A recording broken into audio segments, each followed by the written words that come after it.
সেই বিয়ের অনুষ্ঠানে আওয়ামী লীগের এই 4 জন মন্ত্রী ও প্রতিমন্ত্রীকে একত্রে দেখা গেছে। তারা একটা বিয়ে অনুষ্ঠানে গিয়েছেন এবং তাদের যে ছবিগুলো দেখা গেছে, এই ছবিগুলোর একটা ছবিতেও তাদেরকে দেখে মনে হয়নি তারা বিন্দুমাত্র টেনশনের মধ্যে আছেন, অথবা তারা বিন্দুমাত্র মানে আপনার কি বলে এটাকে দুঃখের মধ্যে আছেন। তারা মোটামুটি খোশ মেজাজে 5 তারকা হোটেলে একটা বিয়ের অনুষ্ঠানে আনন্দ উল্লাসের মধ্যেই ছিলেন। এই যে দৃশ্যটা, এই দৃশ্যটা এখন থেকে আমার মনে হয় এরপর আপনারা নিয়মিতই দেখতে থাকবেন। তাদের লাজ লজ্জা, প্রথম দিকে তারা একটু লজ্জায় ছিল। বিদেশে তো আর ভয় নাই, বিদেশে কে তারা কি করবে, বিদেশে তো আর বাংলাদেশে পুলিশ যে তাকে ধরে আনবে না, অথবা অন্য কিছু তো হচ্ছে না।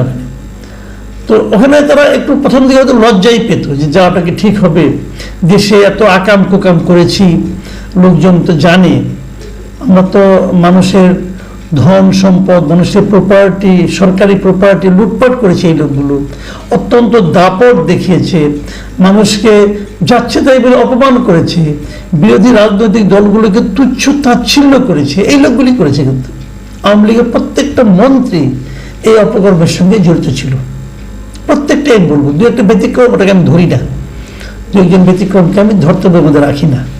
তো এরা সবাই তো এই কাজগুলি করেছে। এখন তাদের সেই যে লজ্জার একটা থাকে না, যে চোখের পর্দা উঠে যাওয়া, এদের সেই চোখের পর্দাটা এখন উঠে গেছে।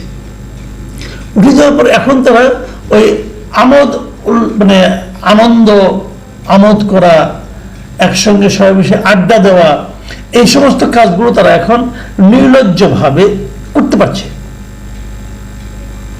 এখন প্রশ্ন হলো, তার হচ্ছে বড় কথা যেটা আমার কাছে মনে হয়, এই লোকগুলোকে করতে দেওয়া হচ্ছে কেন?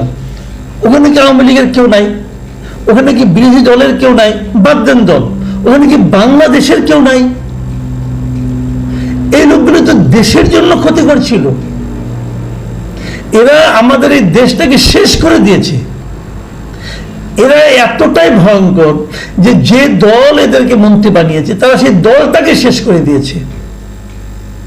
এবং সেই দলের যত নেতাকর্মী আছে নিবেদিত প্রাণ, এই প্রত্যেকটা নেতাকর্মীকে তারা বিপদের মুখে ঠেলে দিয়ে নিজেরা আরাম আয়েসে এখন বিদেশের মাটিতে বসে আছে। এরা এত টাকায় দেশ থেকে পাচার করেছে যে পাচারকৃত অর্থ দিয়ে তাদের 2-3 পুরুষ চলে যাবে।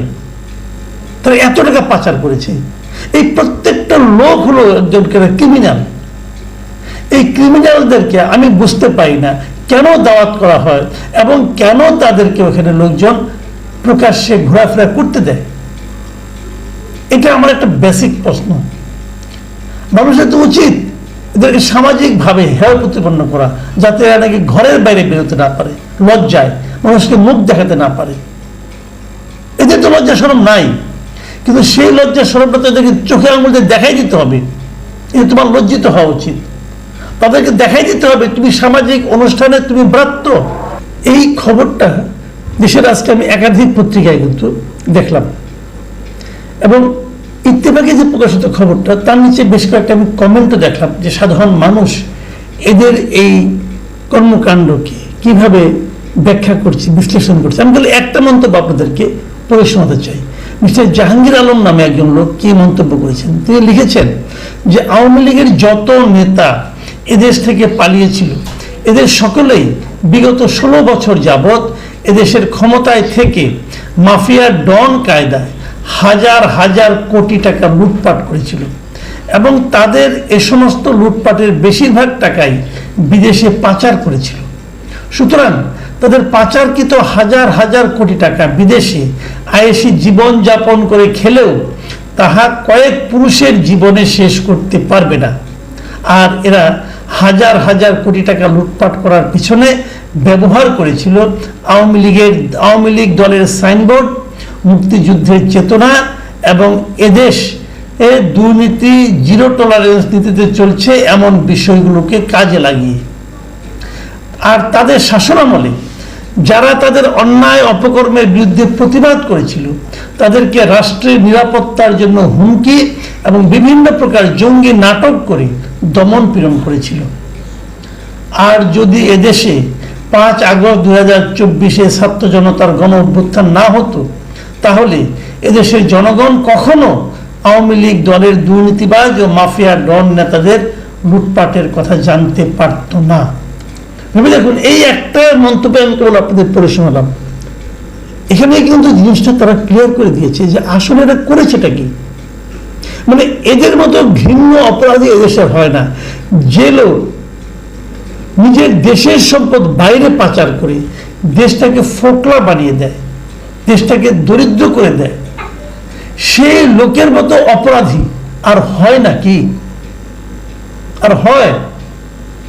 এই লোকগুলো বাইরে বসে বসে এখন আরাম আয়েসে জীবন কাটাবে, আর তাদেরকে ক্ষমতায় টিকিয়ে রাখার জন্য যে সমস্ত তৃণমূলের নেতাকর্মী ছিল তারা এখানে জেলে যাবে, তারা এখানে প্রহিত হবে, তারা এখানে নানাভাবে দৌড়ের উপর থাকবে, আর তাদের কিন্তু কিচ্ছু হবে না।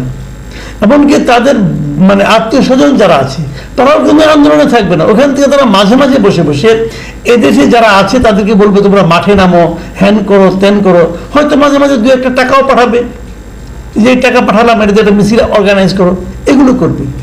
তারপর যখন আবার নির্বাচন আসবে তখন ওরা আবার নেতা হয়ে দেশে ফিরে আসবে। যারা প্রকৃতপক্ষে আওয়ামী লীগকে ভালোবাসেন, আওয়ামী লীগ একটা পলিটিক্যাল পার্টি, আমি কিন্তু এখনো মনে করি যে এখন যে সমস্ত এই মানে 15 বছর যে অপকর্মগুলি হয়েছিল এর জন্য আমি মনে করি ঢালাওভাবে একটা দলকে দায়ী করা যায় না, আমি মনে করি এই লোকগুলোকে দায়ী করা যায়। তারা আওয়ামী লীগকেও ব্যবহার করেছে, আওয়ামী লীগকে ব্যবহার করে আওয়ামী লীগের লোকজনকে তারা টর্চার করেছে। এই লোকগুলির বিচার হওয়া উচিত, এই লোকগুলির আইনগত বিচার হওয়া উচিত, এই লোকগুলোর সামাজিকভাবে বিচার হওয়া উচিত।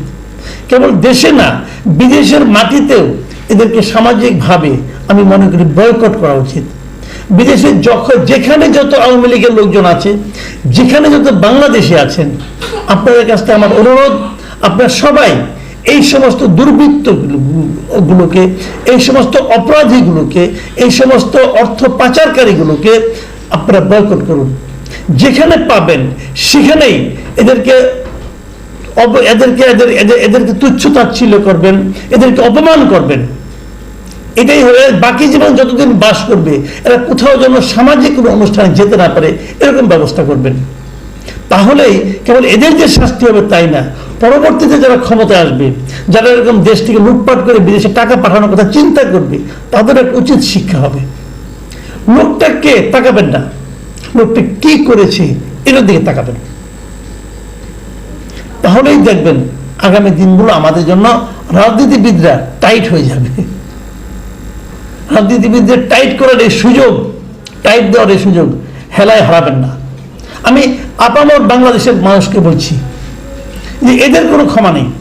যারা দেশকে ডুবায়, যারা নিজের দলকে ডুবায়, যারা দেশের দলের নেতাকর্মীদেরকে বিপদের মুখে ফেলে পালিয়ে যায়, এদেরকে আমি মানুষই মনে করি না। প্রিয় দর্শক, আমরা সকল মানুষের সচেতনতা কামনা করি। আমরা বলতে চাই, অপরাধ যেই করুক, সে যারই আত্মীয় হোক, যারই প্রিয়জন হোক, সেটা দেখার ব্যাপার নয়।